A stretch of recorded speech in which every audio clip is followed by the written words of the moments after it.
Извинявам се, нещо се разболявам. Значи, тук има грешка в момента, която няма да обръщам за сега внимание, защото няма време. Я да видим как изглежда това болче отстрани. Значи изглежда горе-долу задоволително. Значи може да си поиграем, тук тия ръба трябва да ги оправим. Нещо. Развали се тук нещо, не знам защо.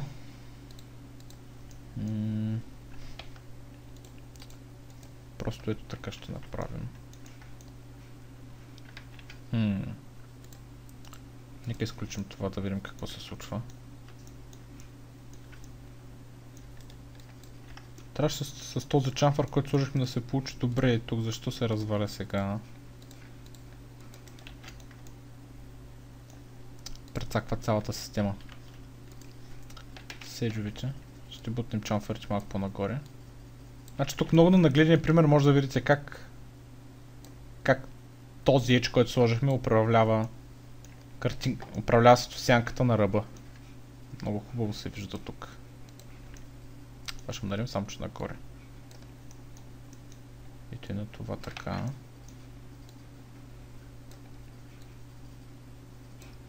Ето така.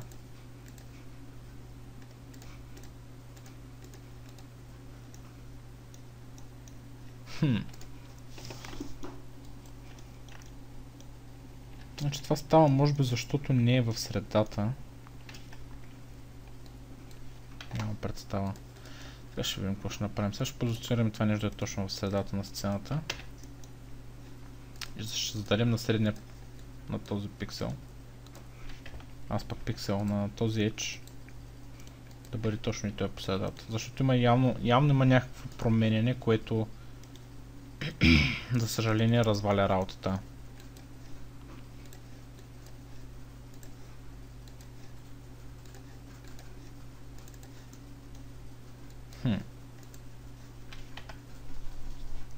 Ето това, което виждам в момента е, че тази редица тази редица вертекси не е била по точната вертикала.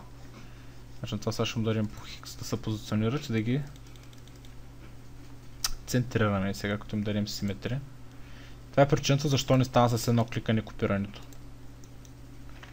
Сега би трябва да изглежда по-добре.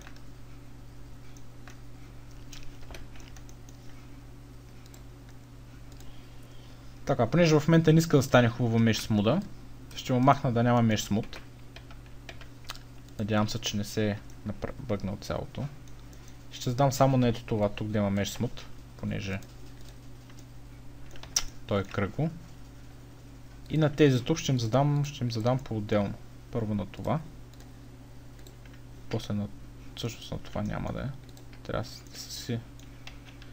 Всъщност това тук не трябва да е с Mesh Smooth, само тези трябва да са. Това е с Mesh Smooth едно.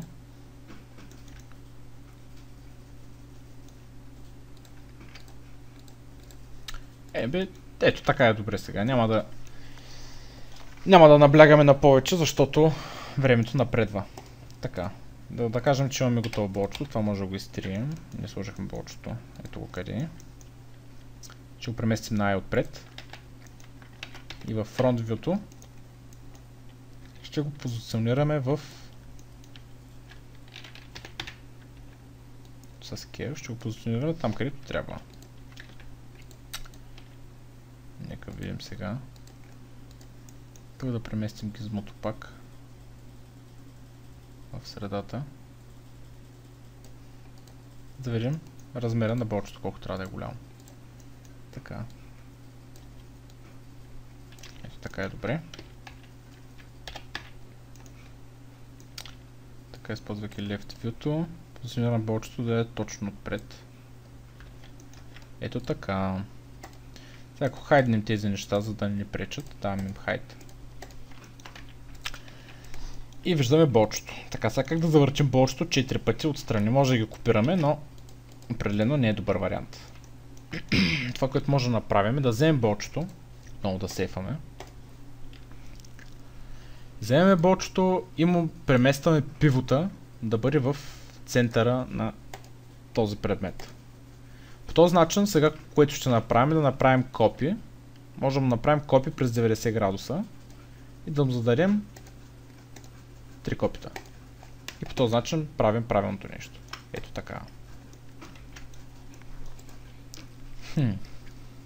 Това, което е хубаво да направим сега, е първо, както виждате, както не знам да сте забелязали на картинката, самата клонка е под наклон.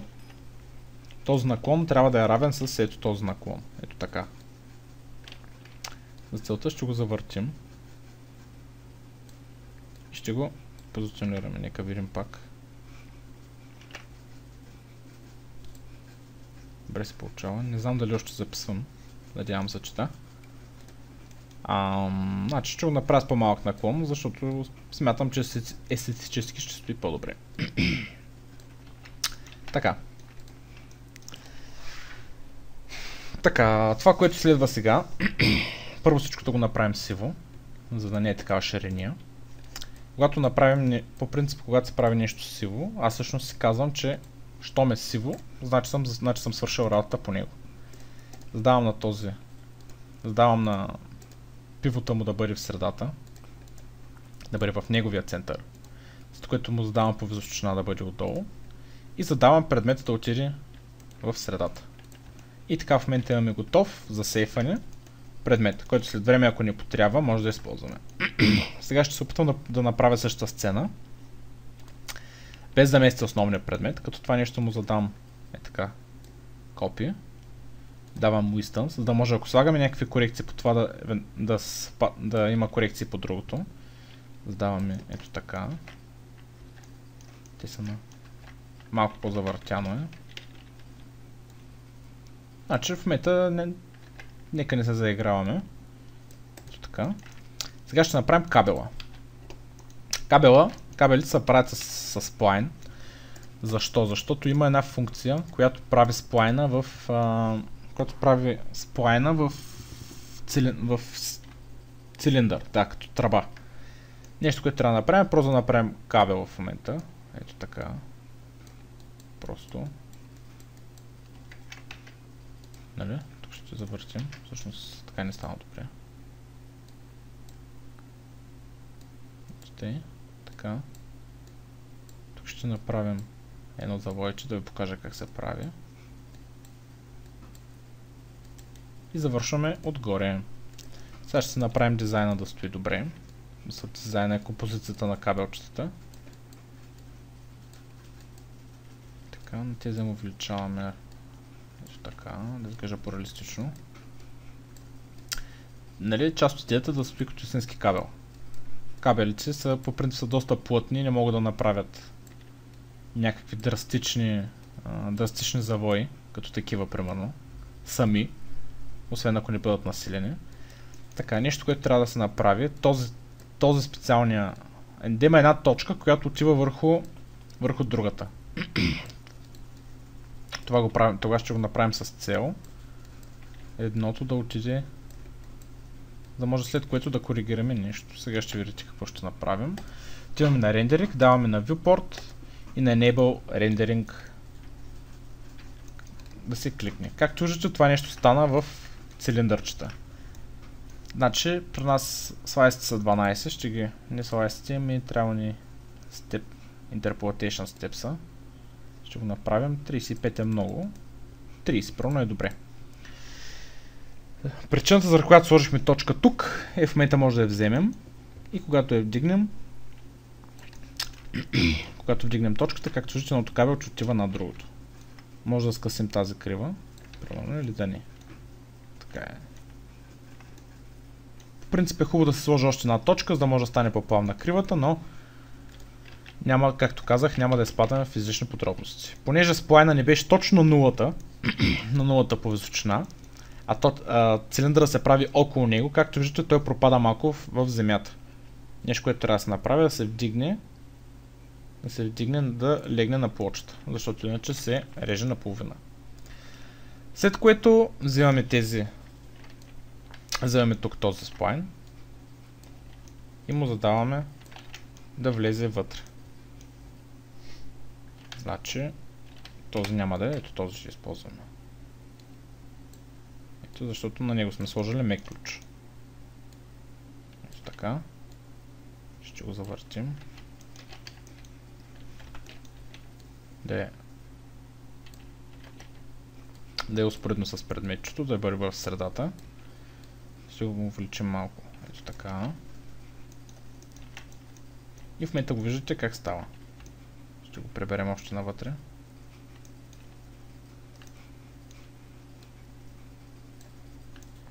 Ето така. Също ще направим и тук. Дигаме ето този. Понеже не съм си ги направил да са с бие, ще цъкнем десен бутон, ще давам на бизиер. И по този начин може да си направим кривата да влиза вътре. За да може да направим крива, хубава, плавна, за да изглежда реалистично. Сега трябва да видим кой слиза по вертикалата. Ето този слиза по вертикалата. И готово. В момента имаме и кабелче. И тук, както виждате вече, отново правим всичко сиво. Тук виждате вече, сейфаме, как сцената се получава доста подобна на тази. Сега виждате, че колонката примерно е по-близко, но хайде нека я преместим да бъде по-близо. Ето така. Пак гоним същия ефект. Ще селектираме. Ще променим малко тези. Ще ги преместим.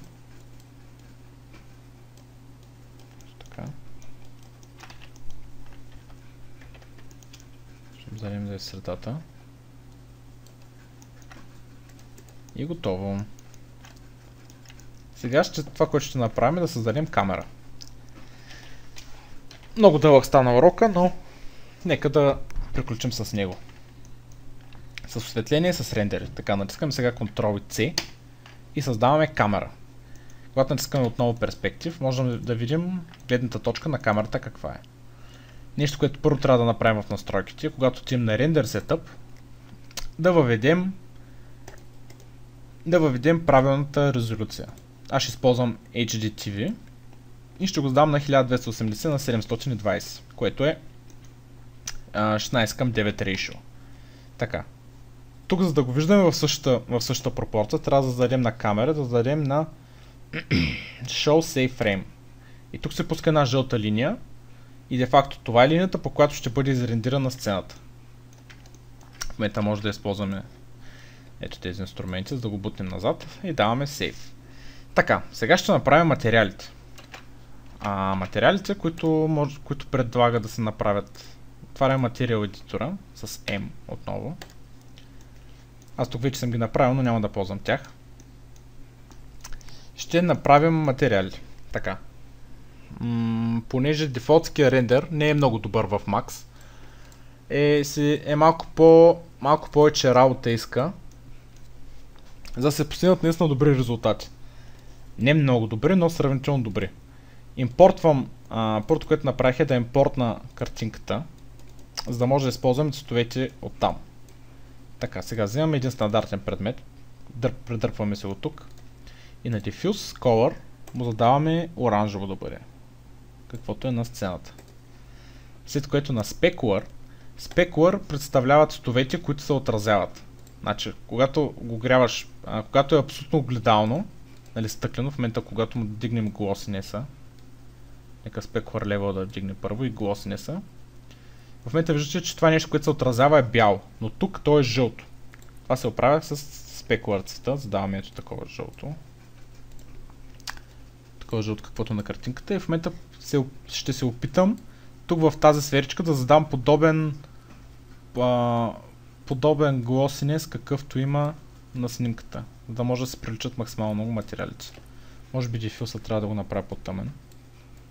Ето така. И сега да задам на Glossiness малко повече. Тук вече наистина е до играчка малко по-голяма. Така, този предмет обаче трябва да бъде лъскав, а тук не е лъскав. Сега набързо ще ви задам набързо ще ви покажа как може да се направите огледален предмет, да може да отразява нещата отстрани. Функцията се нарича Ray Trace.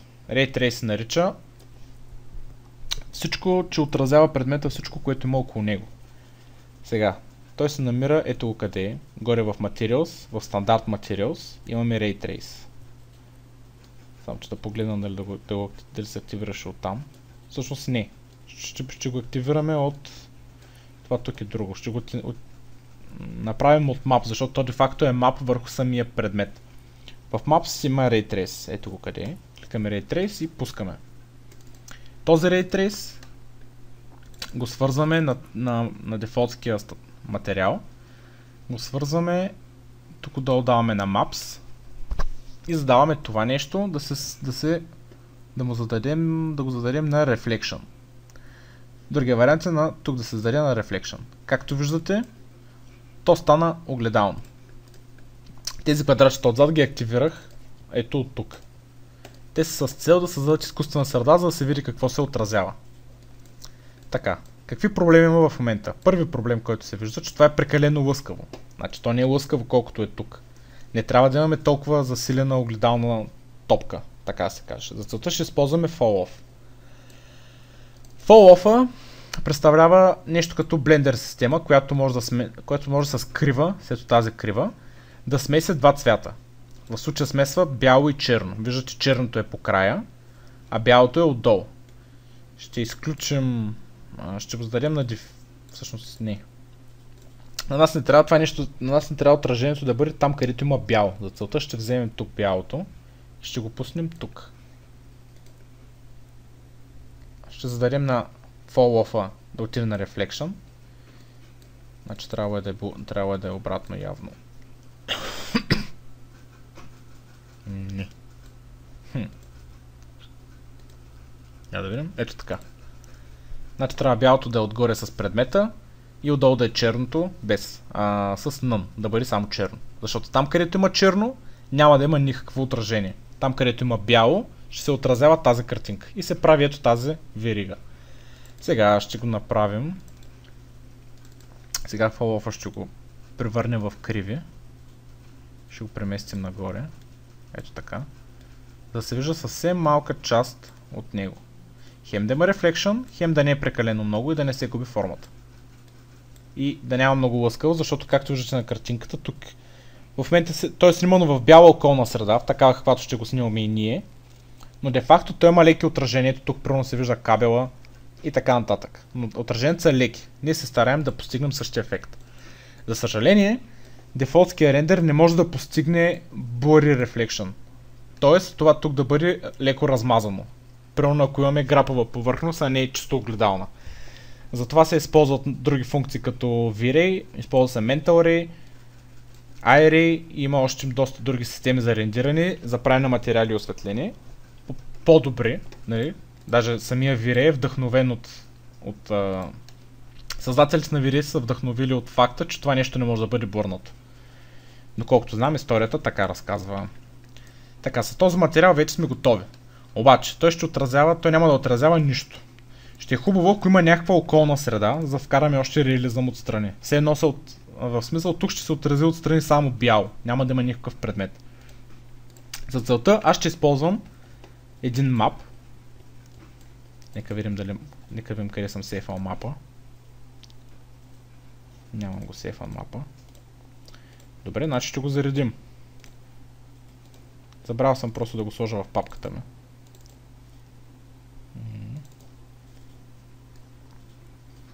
Ето този мап ще използваме. Така, както виждате, този мап представлява 360 градуса на сцена. Снимана, в случая изкуствено създадена. Това нещо, когато го пуснем, отидем на Ray Trace, в Ray Trace и на Background, ще го сложим в Texture. Кликаме тук и пускаме на Texture. Окей. При което Ray Trace превръща това нещо в Spherical, т.е. това нещо може да бъде, това нещо вече е 360 градуса около него. Ray Trace и както виждате тук вече в топката не се отразяват квадратчета страни, ами се отразява фона. А освен фона ще се отрази и другия предмет. Тоест, когато го сложим на предметчето и другия предмет се отрази в него, хем ще се вижда този предмет, хем ще се вижда фона. Което е един начин да се направи наистина един доста добър материал в дефолтски рендер. Сега ще дублираме този предмет, когато задържаме Shift. Значи всичко се дублира с Shift. И това нещо, тук ще му зададем вече да е бяло. Ще зададем това нещо да е сиво.